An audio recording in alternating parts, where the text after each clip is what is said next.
ہم نے ذکر کیا تھا کہ بہت سے صحابہ کراموں نے مدینہ کی طرف ہجرت کی، رسول اللہ صلی اللہ علیہ وسلم نے ابھی تک ہجرت نہیں کی تھی، کیونکہ اللہ رب العالمین کی طرف سے اس کو امر نہیں آیا تھا۔ اس وجہ سے جو تھا وہ ہجرت کی تیاری میں تھا، لیکن اللہ رب العالمین کے حکم کی انتظار کرتا تھا۔ تو اللہ رب العالمین کا حکم آیا تو وہ جا کے ابوبکر صدیق کو اس نے بتایا۔ ابوبکر صدیق خوشی سے رو پڑا۔ ادھر جو تھے مشرکینوں نے جو ہے دارالندوہ میں ایک میٹنگ مقرر کی کہ ہم جاتے ہیں اور رسول اللہ صلی اللہ علیہ وسلم کو جو ہے قتل کرتے ہیں۔ تو وہ آتے رسول اللہ صلی اللہ علیہ وسلم کے گھر سے جو ہے ان لوگوں نے تقریباً 13 نوجوان جو تھے مشرکین کی 13 نوجوانوں نے رسول اللہ صلی اللہ علیہ وسلم کے گھر سے چاروں طرف گھیرا لے لیا، اور اس انتظار میں تھے کہ شاید رسول اللہ صلی اللہ علیہ وسلم کسی کام سے نکلے گا اور ہم اس کو قتل کریں گے۔ تو یہ رات کے وقت تھا، تو رسول اللہ صلی اللہ علیہ وسلم کو اللہ رب العالمین کی طرف سے حکم یہ آیا کہ آپ ہجرت کے لیے نکلو۔ تو رسول اللہ صلی اللہ علیہ وسلم گھر سے نکلا اور مشرکینوں کی طرف اس نے ہاتھ میں جو ہے ریت اٹھا کر مشرکین کی طرف پھینکا۔ تو مشرکینوں نے، یہ رسول اللہ صلی اللہ علیہ وسلم کا معجزہ تھا کہ مشرکینوں نے سب کچھ وہ دیکھ سکتے تھے، لیکن رسول اللہ صلی اللہ علیہ وسلم کو ان لوگوں نے نہیں دیکھا۔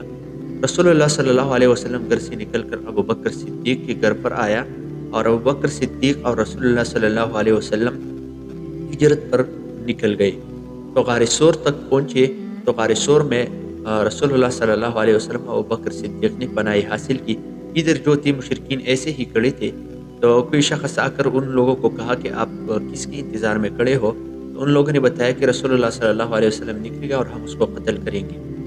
تو اس نے بتایا کہ رسول اللہ صلی اللہ علیہ وسلم تو ایسا نکلا اور آپ لوگوں کی طرف اس نے ریت اٹھا کر پھینکی، اور وہ اس جگہ سے جو ہے اس نے ہجرت کی۔ تو مشرکین جو تھے وہ رسول اللہ صلی اللہ علیہ وسلم کے اس جگہ تک پہنچے جہاں رسول اللہ صلی اللہ علیہ وسلم سوتا تھا۔ تو ادھر مشرکین نے دیکھا تو اس جگہ پر علی رضی اللہ تعالیٰ عنہ سویا ہوا تھا۔ تو ان لوگوں نے علی رضی اللہ عنہ کو اٹھا کر بہت زیادہ مارا کہ رسول اللہ صلی اللہ علیہ وسلم ادھر ہے۔ ادھر جو ہے علی رضی اللہ عنہ نے بہت زیادہ بڑی قربانی دی۔ تو رسول اللہ صلی اللہ علیہ وسلم کو اس نے مشرکین کو یہ پتہ نہیں دیا کہ رسول اللہ صلی اللہ علیہ وسلم ہجرت کے لیے نکل گیا ہے۔ تو ان لوگوں نے بہت زیادہ مارا۔ اس کے بعد ابوبکر صدیق کے گھر میں یہ لوگ جو ہے ابوبکر صدیق کے گھر تک پہنچے، تو اسماء رضی اللہ تعالیٰ عنہ کو بھی مارا۔ اس نے بتایا کہ مجھے پتہ نہیں ہے کہ وہ کدھر چلے گئی ہے۔ اس کے بعد ابو جہل نے جو ہے اپنا جو سارا مشرکین تھے ان لوگوں کو جو ہے اس نے پھیلا دیا، اور مکے کے چاروں طرف ان لوگوں نے جو ہے مکے کو چاروں طرف جو ہے ان لوگوں نے گھیر لی کہ رسول اللہ صلی اللہ علیہ وسلم، ایسا نہ کہ رسول اللہ صلی اللہ علیہ وسلم آپ لوگ اسے نکلے۔ تو اس کے بعد جو ہے مشرکین مکہ نے رسول اللہ صلی اللہ علیہ وسلم اور ابوبکر صدیق کے سر پر انعام بھی رکھا۔ 200 اونٹ جو تھے ان دونوں کے سر پر انعام تھا۔ تو وہ غار ثور میں تھے، حتیٰ کہ مشرکین غار ثور تک بھی پہنچے۔ غار ثور کے باہر کھڑے تھے، تو ابوبکر صدیق جو تھا وہ بہت زیادہ ڈر گیا۔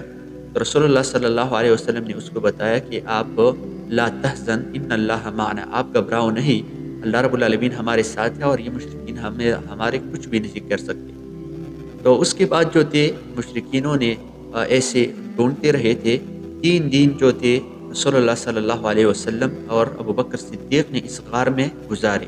عبداللہ اور ابو بحیرہ جو ابوبکر صدیق کا ایک غلام ہے، اور عبداللہ رضی اللہ عنہ جو ہے ابوبکر صدیق کا بیٹا ہے، وہ جو تھے رسول اللہ صلی اللہ علیہ وسلم اور ابوبکر صدیق کو جو تھے کھانا وہ پرووائڈ کرتے تھے 3 دن تک۔ 3 دن بعد جو ہے 4تھے دن کے شروع میں جو تھے ان لوگوں نے مکہ کی طرف جو ہے مدینہ کی طرف ہجرت کے لیے نکل گئے۔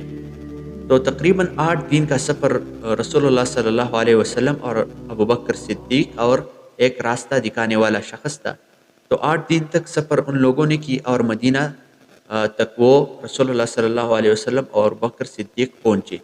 تو تقریباً ٹوٹل 11 دن جو تھے ان دونوں کو جو ہے راستے میں نکل گئے، اور 11 دن بعد جو تھے رسول اللہ صلی اللہ علیہ وسلم اور ابوبکر صدیق جو ہے مدینہ منورہ پہنچے، اور ان لوگوں کا جو ہجرت تھا وہ بہت کامیابی سے ہو گیا۔